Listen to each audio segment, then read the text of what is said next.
Good time of day, guys. My name is Godzi, and welcome to Wonderful Everyday once again after 3 years. I think it must have been at least 2.5. It's probably coming up on 3, which, Jesus fucking Christ, been a while, hasn't it? But we're not here to just play Wonderful Everyday. We're here to read Knockin' on Heaven's Door, the epilogue chapter that I was informed got a translation about half a year ago, and only just didn't have time to read it until now. I have no clue how long it is. From what I've heard, it's not that long. So I'd venture to guess this is at minimum 1 video, and at max 4 or 5, but that's to be seen. No one's told me an hour count, so yeah, we will see. Either way, I'm excited. It's been a while. So yeah, quick disclaimer. Well, 2 quick disclaimers. One is a little more important, because the other one I don't think will matter. One, if my voice sounds a little funky, that's because I'm still recovering at least a little bit from the sickness that I had last week. So my voice acting is not going to be as good as it usually is, particularly for any voices for the girls. Like if Zakuro shows up, all bets are off. I'm going to sound awful. But yeah, in fact, let me actually see. Other male, other female. Anyways, because this is technically a different version. There. Alright. And then click OK. And that should have saved. Yes. Awesome. Alright. Perfect.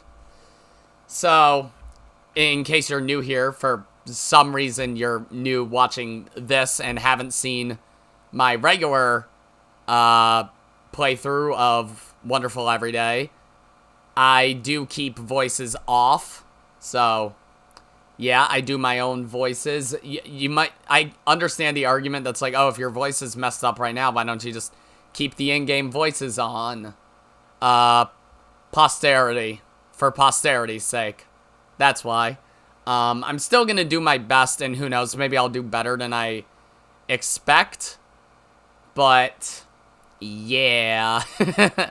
The second disclaimer, which, again, I don't think will be an issue, is that I have a new way of censoring H scenes in visual novels, where, because one of the videos from my original series of this, episode 33, which I'm actually re-uploading, if not the day before this goes up, then the day it goes up, or within a few days. It depends on when I get to it, but I'd like to get to it ASAP. It got taken down for violating YouTube's sex and nudity policy, even though I censored everything.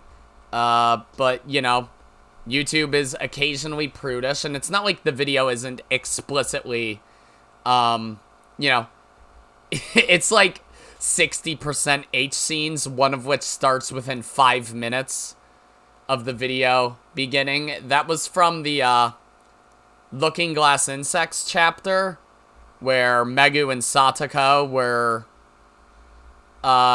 sexually harassing Kimika and Zakuro. But yeah, I'll have that video posted again. So now whenever H scenes happen, instead of just censoring the naughty bits with a black box, I just blank out the whole screen.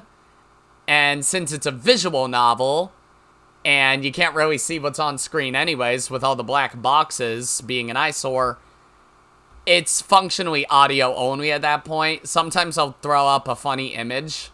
But I don't think that'll be a problem here, because if there are any H scenes, I'm going to scream and hurt my voice. But, yeah, enough waiting around. Let's read, motherfuckers. I need some water. Knockin' on heaven's door. So who dies? My money's on Nishimura.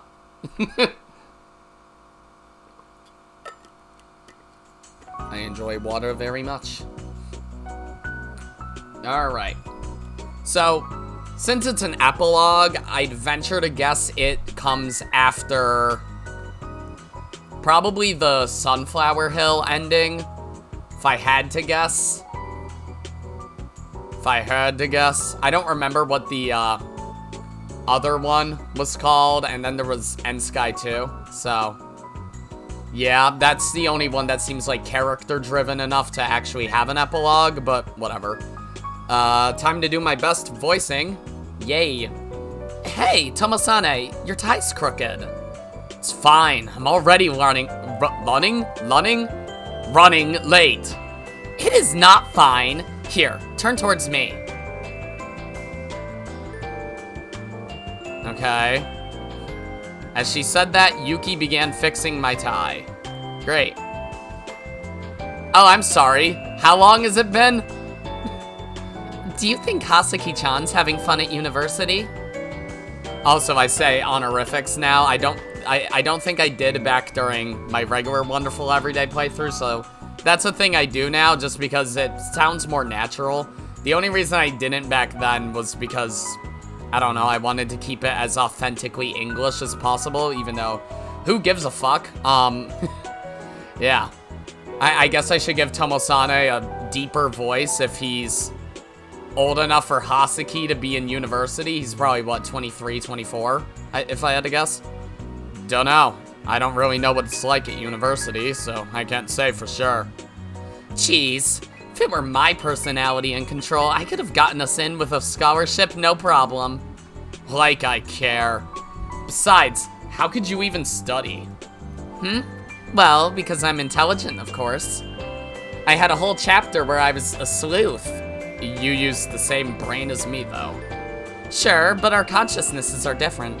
And we use different neural circuits. We might be sharing the same brain, but I use it in a different way than you do. And also, to break the fourth wall, we share vocal cords, and holy shit, I sound like I have a cold. It could be the same mobile suit, but when the Major pilots it, it's 3 times faster, right? Basically, I'm the Major, and you're Slender. Who the hell is Slender? Sergeant Slender, of course. He trying to say words. My vocal cords aren't letting me.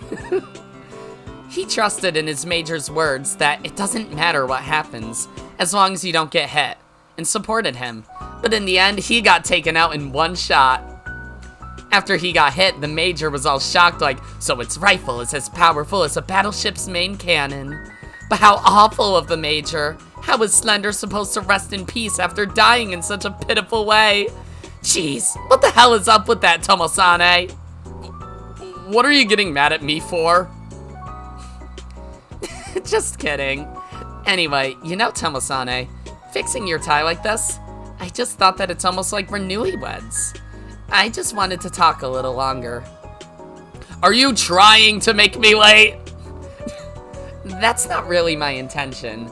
Hey, standing here like this, it really feels like you've gotten taller. No, I'm pretty sure I'm fully grown. That can't be right. You've definitely grown since then. You're slowly growing into an adult, I think. Ah, look, you're even growing a beard. Not pictured, a beard.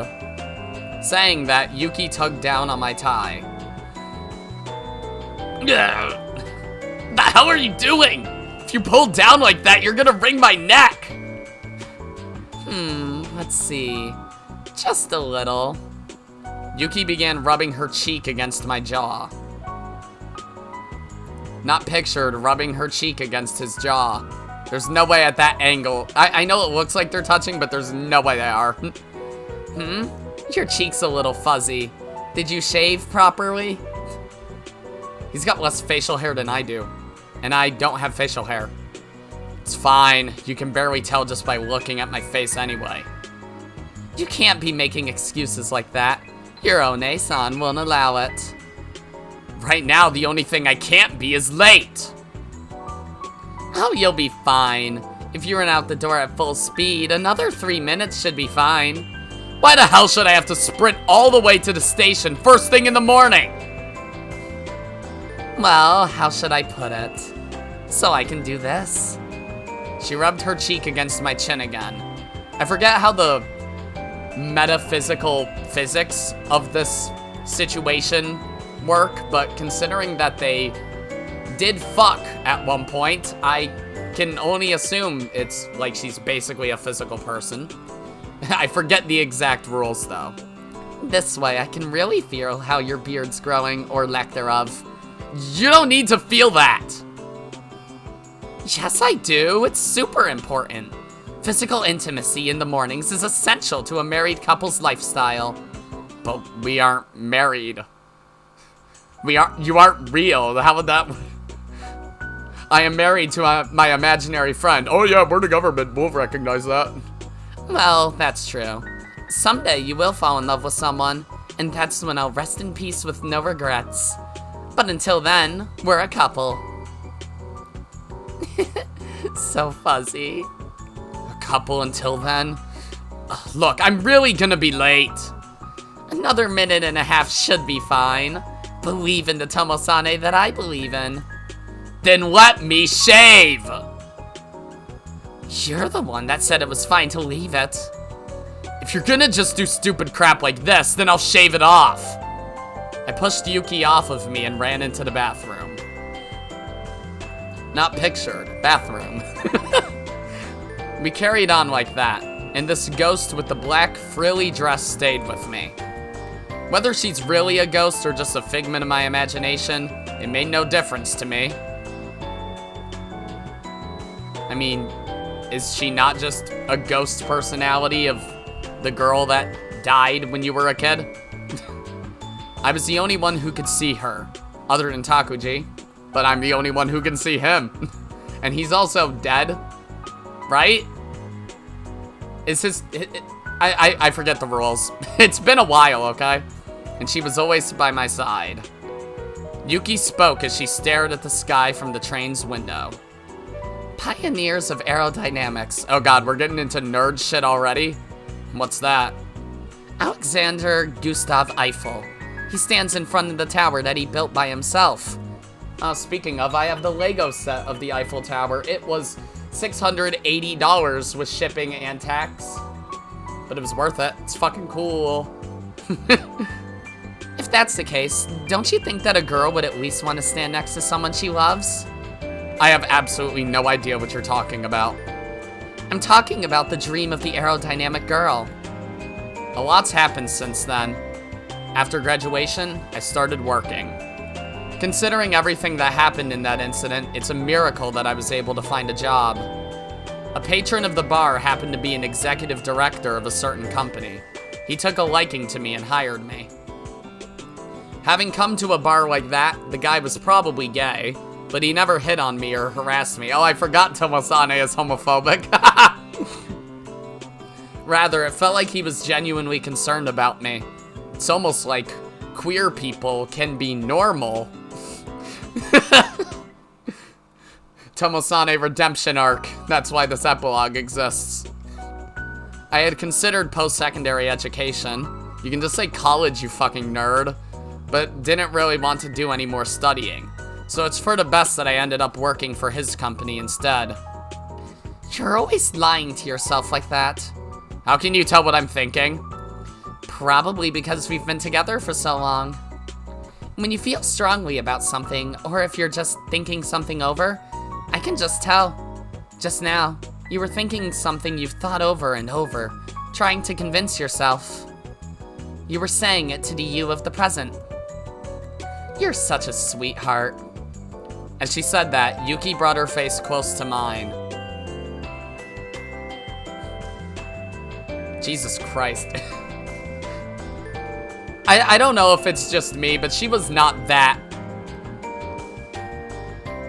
fucking over the top in the base game, right?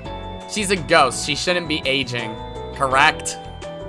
Don't get so close. What, you don't like having such a nice view of my breasts from this position? They aren't real. Not really. Setso? I looked away, and Yuki spoke. You're working for Hasuki-chan's sake, right, Tomosane? Of course not. I knew she'd be able to get her scholarship. There's no reason for me to be working my ass off over that. What do you mean? When you took this job, you still didn't know whether or not she'd get it. She really was a pain in the ass. Well, either way, Hasuki-chan's been attending that crazy Department of Informatics place, yeah? Yeah, that's right. What do you think she's planning to do? She was reading a book on BMIs. BMIs? What's that? It's an acronym for Brain-Machine Interface, BMI. Basically, it was about research into connecting machines into the human brain. Oops, right-click. Research into connecting machines to the brain? Why was she reading something like that? Because she's a nerd, I guess. It sounds like she plans to attend a seminar held by one of the leading researchers in the field. Maybe she wants to work on developing those kinds of machines in the future? Why would she? Maybe she feels like I've been monopolizing you and she wants to force herself between us? She'd jump into your brain to stop me like, I won't let you have Tomo-ni-san all to yourself. Hasuki-chan can see me, but she can't exactly physically interact with me, right? But if she could use a machine to align your brains, don't you think maybe she could? Is there really a way to connect two brains with a machine? It is, theoretically, from the viewpoint of the mind-brain identity theory. What's that? Essentially, it's the idea that the physical brain's workings are what generates the mind. That consciousness is born simply from neurons firing. Isn't that just common sense? The brain is what powers the mind, right? I don't think many people would argue with the idea that your consciousness comes from neuron activation. True, that would be the common sense view of it. But even so, there's a deep-rooted criticism of this way of thinking. There's a lot of resistance to the idea that you can reduce our minds and consciousnesses entirely to physical explanations. Consciousness is nothing more than the result of a physical reaction.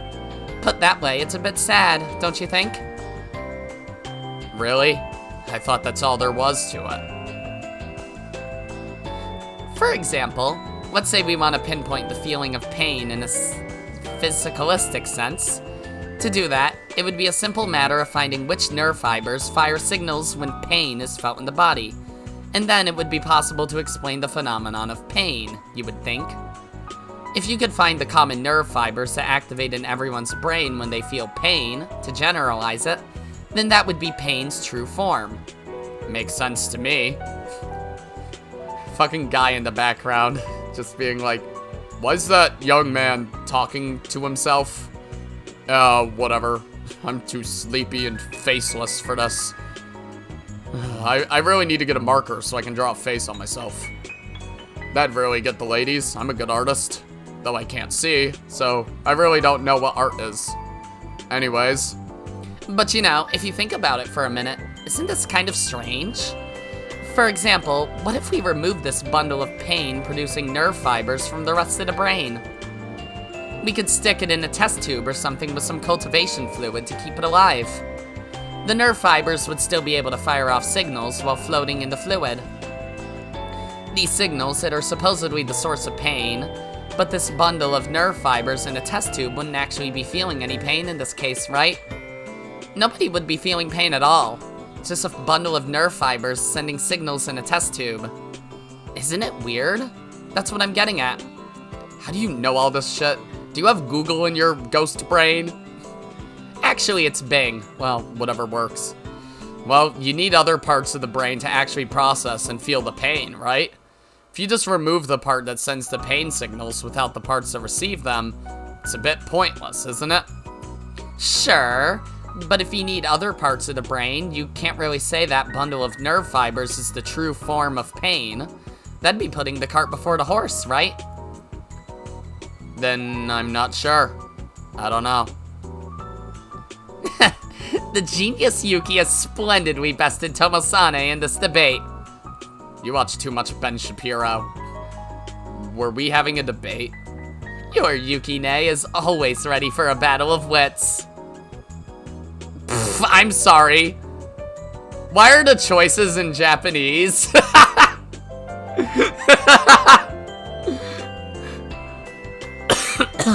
Okay.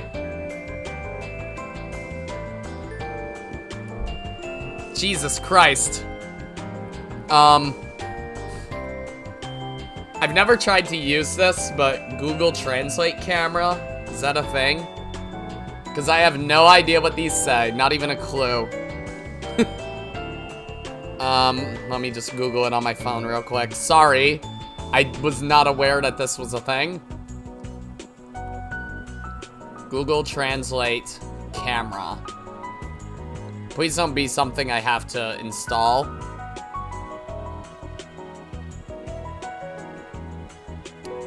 I translated camera into Javanese. It's camera with a K. Huh. I found Google Translate. I just hope I don't have to download it.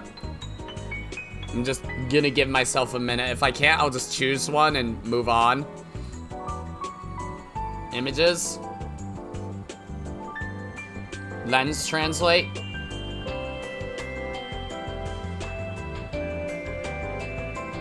Images.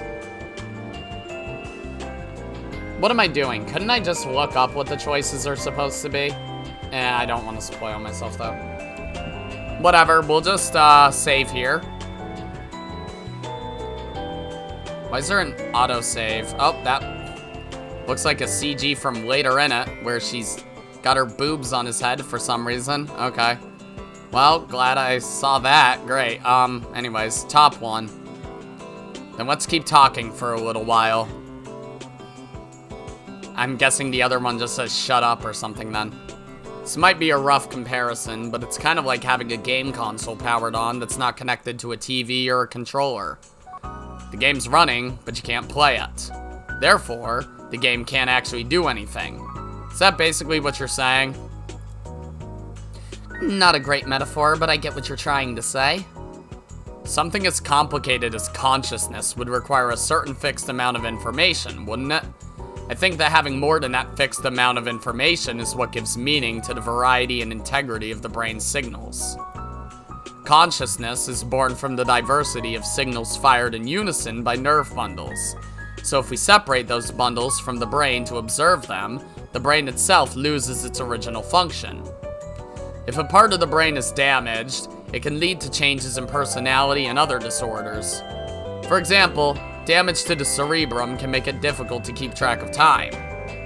The doctor might ask you, what season is it right now? And you'd respond, summer. But aren't you wearing a sweater right now? Why are you wearing a sweater in the middle of summer? I am getting attacked. He'd ask, and you'd have no idea. You'd be unable to match temperature with the seasons. You'd think it was morning every time you woke up. Even if you took a 10-minute nap in the afternoon, once you woke up, you'd think it was morning again. You might take nap, typo, after filling up on lunch and wake up under an hour later, oops. Physically, you'd still be full, but because you'd think it's morning, your brain would think, I'm hungry, and you'd think it was time for breakfast. There's no end to examples like this. The brain's an extremely complex and intricately defined structure. We probably won't fully map it out for a long time. Oh, you mean like how at the Howard Hughes Medical Institute, they did that experiment on a fruit fly where they made a 50 nanometer slice into its brain and have been trying to create a map out of its neurons? Water. Alright. I have access to most of the same knowledge you do, you know. They predicted that even if it was scanned at a rate of 1 million gigabytes per day, it would take 20 years to fully map out. They also said that there would be so much image data of just the fruit fly's brain that it would fill an entire warehouse full of HDDs. If they did this with a human brain, they estimated that it would take at least 100 years. This never-ending project is where the whole field of neuroscience comes from. You could say it's the modern-day Yokohama Station. Are you... Okay, word. Are you word I won't say? Normally you'd compare it to the Sagrada Familia or something. Hearing such a stupid comparison made me suddenly shout out loud. The train was packed with people on their way to work and school, and I caught more than a few stares for my outburst. Don't shout like that. People are gonna think you're crazy.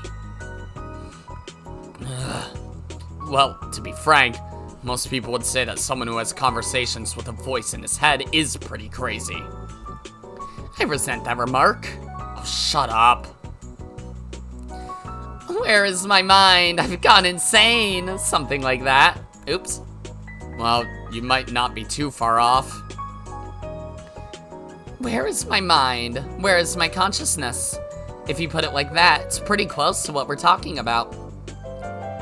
Close enough for now. Anyway, they say the brain has 100 billion neurons and 500 trillion synapses.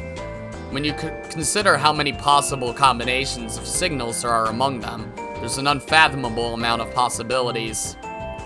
That's true, and there's more. If you were to create a simulation model of the human neocortex and sensory organs and all the connections between them, you need something as powerful as a supercomputer the size of a city block. To power such a machine, you'd need an entire dedicated 1,000 megawatt nuclear power plant. Something with such an absurd amount of power would generate an extreme amount of heat, so you would need to draw an entire man-made river to keep it cool. Such a massive piece of information technology equipment can't fit in something as small as our craniums. It's amazing. A mystery of the human body. Surely humanity must be God's creation. Water. Doing Yuki's voice is like... it's like messing with my throat, making it dry in one specific spot over and over again. It's real fun. But with further developments in neuromorphic chips that simulate the firing conditions of human neurons, that much heat won't be necessary, right? You mean those things that physically mimic neurons and synapses? Those are still an unknown variable. It's not clear if they'll ever be viable. Many professionals remain highly skeptical. For starters, the length and density of neurons is extremely precise. It's said that if the neurons become too thin, their action potential will become unstable. If they become too dense, they'll die due to thermal runaway. And if they're too big, the distance between the nerve fiber bundles will increase too much, slowing down the exchange of information and ultimately the processing of the brain itself. Could humans really build something so precise as a brain circuit into a silicon wafer? I don't know. Either way, earlier, we were talking about cutting out the nerve fiber bundle that causes pain and keeping it alive in a test tube full of culture fluid. Isolating the nerve fibers, making them fire a signal, and then asking, where's the pain, isn't a very scientific question. Seems to me like you're just finding fault with the results. Oh yeah? Well, how about this? Saul Kripke, I'm assuming, said that the fixed indicator... Oh, save it. I've read books about that kind of stuff, and they always end up saying the same things. I've had enough of this. As for the explanation that brain activity is generated by the mind, you can make as many arguments against science as you want from a philosophical standpoint. Most of them would just be ridiculous. There's no point in talking about it. Well then, I guess that's it. Another score for Yukine, the debate master. What the hell? By your rules, whoever gets the last word in is the winner. That's how arguments work on the internet. Fair. So it's how idiots argue? True. Whoa! They decreased the font... They decreased the font size just so she can grill him with more words in one text box. Alright, copy pasta incoming. What was that, you jerk? Apologize to all the home defenders, self-proclaimed novelists, self-proclaimed researchers, self-proclaimed writers, and arrogant writers that spew delusions on their so-called meditation accounts, all of whom have too much time on their hands and surf the net late at night debating people they don't even know. Those guys all sound pretty pathetic. Yeah, you're right. I feel the same about those guys. Do you? It's like, get a job, right? Well, I guess so. I mean, you know, getting back on topic, I'm of the same opinion as you, Tomosane. It's not really a fair question to ask where's the pain when it comes to nerve fibers in a test tube. There's no point in bringing philosophical arguments into scientific attempts to objectify the phenomenon of consciousness. I understand the apprehension to the opinion that science can explain everything, though. I'm not trying to claim that science can endlessly expand the range of explanations, but I'm not sure how you can politely and preemptively argue that something can't be explained by science. There's that word qualia, right? It basically means sensory qualities, but the word qualia itself has gotten pretty famous for being so interesting. It means the unique senses and feelings that you experience. For example, in scientific terms, visible light can be defined in numbers by the wavelength of electromagnetic waves. But the colors that we see aren't these numbers, but things like red and blue. These are qualia. Essentially, by their nature, you can only know what they are internally, through sense and feel. That is what makes them qualia by nature. But in truth, qualia are commonly explained in educational TV programming, and most people can understand what they are after seeing examples while watching these shows. Water. She just keeps going. Jesus Christ, if you were alive, you should be a fucking... I don't know if you should be a psychology teacher or a philosophy teacher. I don't know. If it's something that everyone can understand, it's probably a concept that can be objectified in a naturalistic way. To me, the moment this was universally accepted as the qualia problem, it ceased being a philosophical matter and became a scientific question of how to induce qualia. That reminds me of the idea of philosophical zombies, who often come up in relation to the qualia problem, and are also easily understood by most people. The philosophical zombie suggests that other people may not have qualia, but by phrasing the problem that way in the first place, you're assuming that people other than yourself do have qualia, or else they wouldn't understand it. They're saying that the term qualia has become universal. That feels like a declaration that consciousness and the mind are now going to be explored in earnest, not by philosophy, but by science. The so-called hard problem of consciousness, no matter how hard, is still nothing more than a problem with a definitive form. I read an interview with an AI scholar who said that since he was a kid, he'd always wondered how to confirm that the color red that he sees is really the same red that others see. But to me, that's exactly the same level as what neuroscience targets. There's a lot of hypotheses about consciousness that are currently being scientifically tested. I'm not saying philosophical skepticism is invalid, but that the scientific side only operates within the scope of its procedures. That said, I think philosophers telling scientists it's a waste of time trying to unravel the secrets of consciousness is a dogmatic argument with no basis. So definitely psychology, yeah. The scientific view and philosophical view are two completely different things in the first place. Talking about them like they're coming from the same viewpoint only causes confusion, right? But isn't science already a separate thing from philosophy? In ancient Greece, philosophers, I can't say that word anymore, believed in three fields of study: physics, ethics, and logic. Water. That's the fourth one.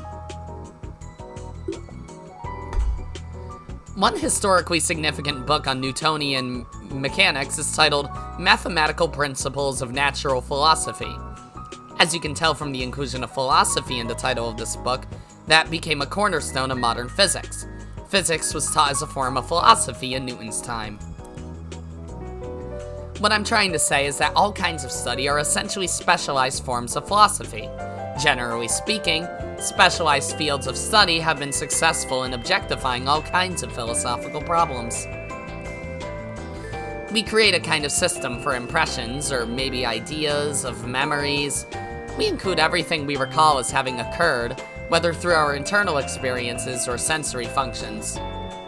Each individual thing in such a system is called reality with one's current impressions. What's that about? Are you quoting someone? That's Hume? I don't know.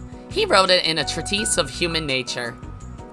Doesn't the with one's present impressions part make you think? About what? Never mind. Perhaps philosophy is the work of putting things into an actual form that fits into understandable generalities and regularities. So, now that qualia have become a generality, does that mean philosophy has finished its work when it comes to consciousness and things like that? I don't agree with that at all. Well, this is just conjecture, but maybe someday science will be able to explain consciousness. We'll be able to reproduce consciousness in artificial intelligence. I mean, people are already trying to do that, which is, I think, silly, but whatever. There's no reason right now to think that human consciousness is the only thing that science can't handle. People can probably think of everything that can be thought. Like, in my case, I don't really get how numbers can exist. You mean, like, 1, 2, and 3? Yeah, exactly. Like, if I hold up my finger, you see that as 1, right? Well, yeah, that's what holding up one finger usually means. In Africa, people see the head of a single elephant and call that 1. A 1 in a string of mathematical calculations is also called 1. Same with the verbal expression of the word 1, or a calculator displaying 1 on its screen. These are all completely different objects, but we all call them 1. From here, we can use it for things like 1 plus 1 equals 2, and more advanced calculations that let us enhance our lives and chase the fundamental mysteries of the universe. I'm sorry, derivatives?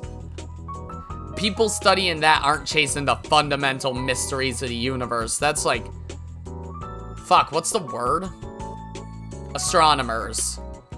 I almost said planetologists, like, that's a thing.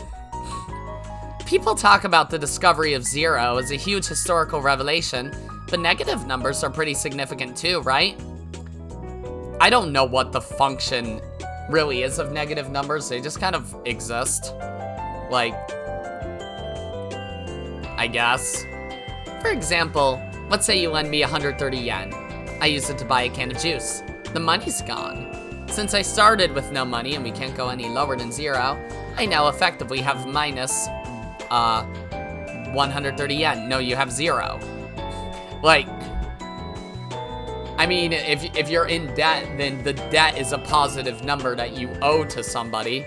It's not a negative amount of money that you have, because you can't have less than existence. I don't know. The idea of debt is essentially rooted in negative numbers. This is a pretty odd concept too. Numbers were invented when humanity began farming. The concept of negative numbers would definitely be necessary for managing crop distribution and buying and selling produce. Why? I mean, whatever. I wasn't alive back then, I wouldn't know. Man, I really wish we had numbers less than 1. Huh. I mean, there's nothing. Let's give nothing a quantitative name. 0. Now let's do less than 0. Wait, how can there be less than nothing? The existence of phantom space to be filled in order to recreate nothing. Sure. From here, math was broadly divided into algebra, geometry, and analysis, gradually growing more complex and uncovering all kinds of laws that affect every conceivable aspect of our world. Yeah, the Pythagorean theorem's real helpful. I guess if you're an architect. The way I see it, even though we don't really know what 1 is or where it originates from, we still use it to understand a myriad of things. This is such a crazy mystery. It's so puzzling. Keeps me awake even during my afternoon naps. What? Yeah, right, you sleep in the middle of the day all the time. Good sleep is essential for a child's development. What the hell do you mean by development? Maybe my boobs? Does feel like they've gotten a bit bigger lately, so I wasn't crazy. No way, you can't grow anymore. You're dead. Not so. You can't deny the possibility that they might still grow to reflect your innermost desires, alright. If you wish really hard, they might turn into J-Cup Super Tits. What's that? Like the cup size of the J-League? It's your innermost desire. No, it isn't. I mean, there was a fucking group where he had sex with his sisters. I don't think his innermost desires should be made manifest, but whatever. On top of Jacob's, you could even make me grow a penis. I could use it to stimulate your prostate. Misspelled. Alright, don't use this as a segue. We are on a train in public. I definitely do not want that. Even if my only alternative was death, that's absolutely never happening. I mean, I don't know what the continuity of the game compared to the chapters are. This is so dumb. How did we go from philosophy to this? Whatever. I don't remember what the actual chronology of the chapters are, but if this does happen after... That was It's My Own Invention, I believe. Then he sucked cock before. I mean, he didn't want to, and it was awful that he was made to, but he has, so who knows? Who knows? Granted, that was implied to be Takuji, so I guess Tomosane didn't. That's where Tomosane came into existence. Okay, anyways. I wonder, as you tried to resist, I'd penetrate you. As you screamed out, ah, you'd have a moment of realization. You'd awaken to your reverse anal desires. Ah, this is so wrong. So I'm not... This incredible feeling in my asshole. I'm not reading that line. It'd go something like that. It'd be amazing. No, it wouldn't. It'd feel great in the ass. You'd get hooked on it, I bet. I'd stick it in and you'd be all, Cut it out already. I'm serious. It would feel incredible. Let's try it. Absolutely not. How do you even know how it feels to take it in the ass in the first place? He yells on a public train, to nobody in particular. What's with the sudden silence? But suppose the relation between neurological and mathematical information becomes clear. Okay, thank God we're past that. But we're back on this topic again. At any rate, it's been discovered that information produced by the brain, an organ that operates on physical laws, is in a similar format to numerical information anyway, and this reveals the inevitable outcome of the brain producing numbers. Well, seems like it's satisfactory. Fuck, I can't read. Satisfactory explanation to me. How are you gonna go straight back to this after all the anal talk? Shut up and listen. Do you even understand what I've been talking about? What you've been talking about? Why we consider so many things as the number 1, why we expanded that to the idea of numbers as a whole, and how they can lead us to the mysteries of the universe, and how mysterious all of that is. So you have been paying attention. A certain physicist has hypothesized that everything in the universe can be thought of as it from bit. Okay. The idea is that every phenomenon, subatomic particles, gravity, nuclear force, everything can be made from two kinds of bits of information, 0 or 1. I disagree with that on a fundamental level, as I am non-binary. This is more of a hypothesis or borderline delusion, but if it could be proven on an observable level, my question of how can numbers explain the world would probably be solved. Even if it weren't something that grandiose, if a formal similarity could be found between the brain and the number 1, the mystery will be solved.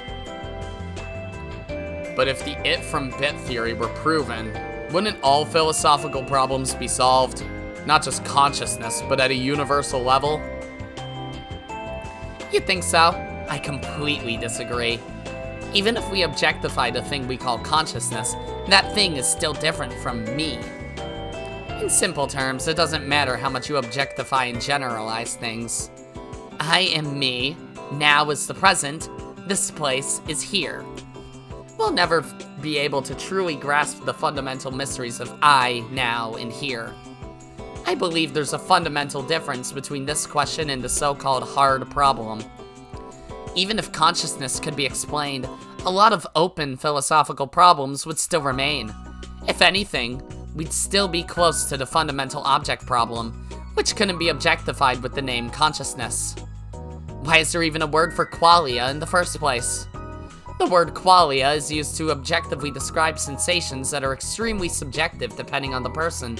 So what use is an objective term like qualia? Even that word subjective I just used doesn't describe how personalized they are.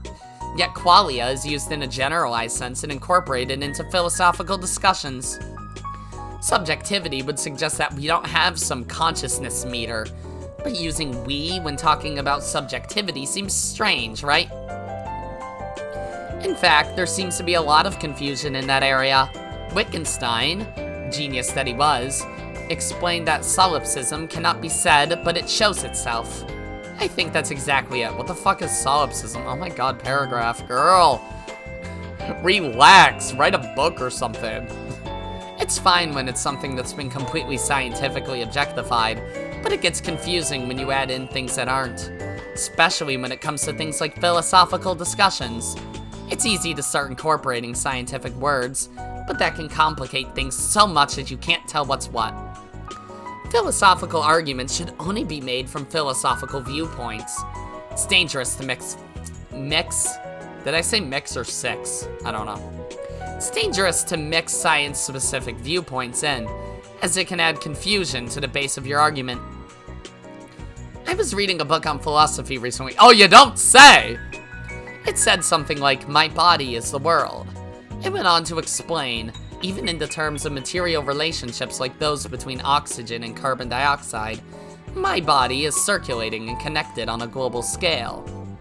I thought, what the hell is up with that? Well, isn't that kind of true? No, that stuff has nothing to do with philosophy, does it?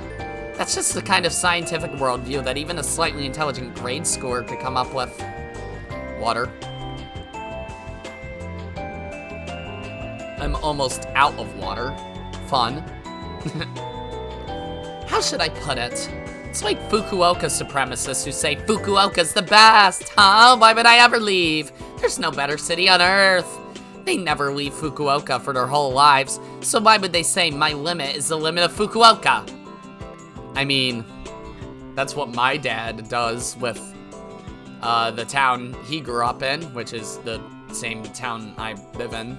He has only left it when he went to college. For 2 years. He is 51. Yeah, not like I'm much better. I'm 22 and didn't even go away for college. But whatever. But they say my body is unevenly distributed within Fukuoka in the circulation of oxygen, carbon dioxide, protein, calcium, etc. And the boundary line between my body and Fukuoka is vague, so my limits are the limits of Fukuoka? What's this about Fukuoka all of a sudden? I don't know, just an example. Well, the cyclicity of objects is global in the grand scheme of things, isn't it? That doesn't really matter in this case. If you wanted, you can make a simulation of circulating matter and watch my body spread over billions of years and nod your head saying, my body is evenly distributed around here, couldn't you? God, sorry. That's still not philosophy though. Ah, I see, that's not real philosophy. I get what you're saying. Another incredible insight from the brilliant mind of Yuki-san. What's the big idea, Tomosane? Are you making fun of me? Of course I am, I hate phony crap like that. Self-important jerk-offs, wait, him. Sorry, wrong voice. Self-important jerk-offs that say stuff like, oh, that's not real such and such. This is what real such and such looks like are fucking annoying. I know, right? Do you? You're the one that just said that's not philosophy. Yes, I did. What about it? What's with the back talk? I just said people that say stuff like this is what real philosophy is are full of shit, didn't I? I agree. People that get all nitpicky like that's not real philosophy are so annoying. But that's you. But I mean, talking about what's real philosophy is, oops, kinda cool, don't you think? Is it? I find it pretty lame. I know, right? What the hell mean, you know what I mean. I thought the same. Reading that book, I thought, God, this is so lame. What is this transcendental crap? Water. God, I'm glad I'm coming up on an hour. I've survived, that's for sure. Stuff like there's a huge gap between transcendental perception and psychological perception. That's such a load of bull. Then why were you reading a philosophy book in the first place? I guess because it made me feel cool. Didn't you just say it was lame? It's like creepy cute. You know how some stuff is creepy but also kind of cute? It's the same thing. What are you, a Chunibyo? Is it Wittgenstein also, or is it Wittgenstein? I wouldn't know. I mean, I probably could turn on voices and have her read it for me, but no, don't care. Wittgenstein said that if our various problems are sicknesses, then philosophy is the cure. Oh, if I just think hard enough, my voice will go back to normal. If Chunibyo means second-year middle school sickness, then just maybe that's my true form. We're trying to look cool with the dramatic pauses. Was I cute? No matter what I do, I can't help it. How'd you reach that conclusion? Well, I'm just so beautiful. When I try looking cool too, it's just too much. I'm in awe of my own cuteness. It's truly unbelievably frightening. Sorry.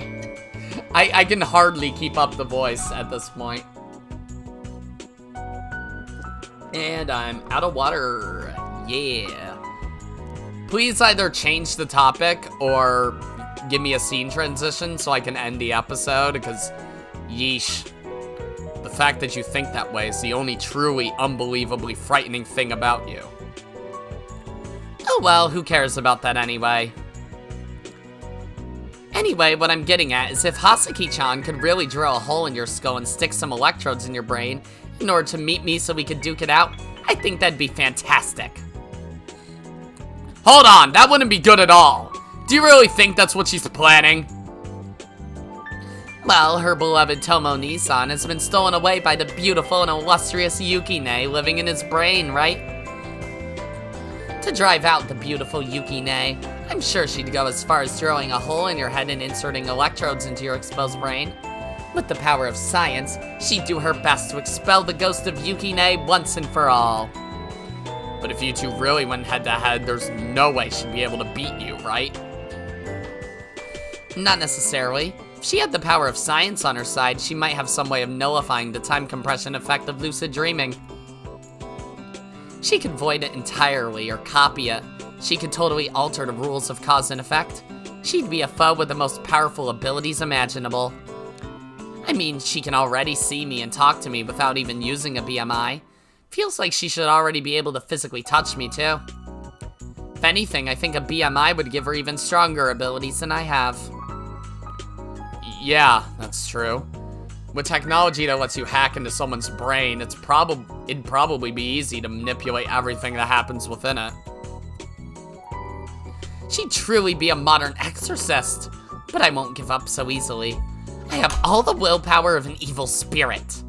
We'll make the government understand that I have partial ownership of your brain tissue. Make the government understand? Well, isn't it the government who decides on things like ownership, like in court and stuff? Don't they say that if you've lived on someone else's land for 20 years, you can claim it as your own? But you haven't lived here for 20 years, though. It'll probably take that long before Hasuki-chan can drill a hole in your skull and hack into your brain. I'll do my best until then. Do your best how? Alright, I think I'll end the episode here. This seems like enough of a topic shift. I did my best. My voice is certainly still a little funky. It might be better by next episode. I don't know. But yeah. Anyways, thank you all for watching. I'm glad to be back. I don't know how close I am to the end, if close at all. I feel like I'm not close at all, but you know, sometimes shit just goes haywire. I don't know. Anyways, yeah, that's gonna be it for this episode, guys. If you liked it, then be sure to press the like button. And if you didn't like it, then fuck you too. Remember to subscribe, follow me on Twitter, and hit that notification bell to stay up to date on all my videos and stuff. And as always, my name is Godzi, and I will see you all next time. Goodbye! Yeah.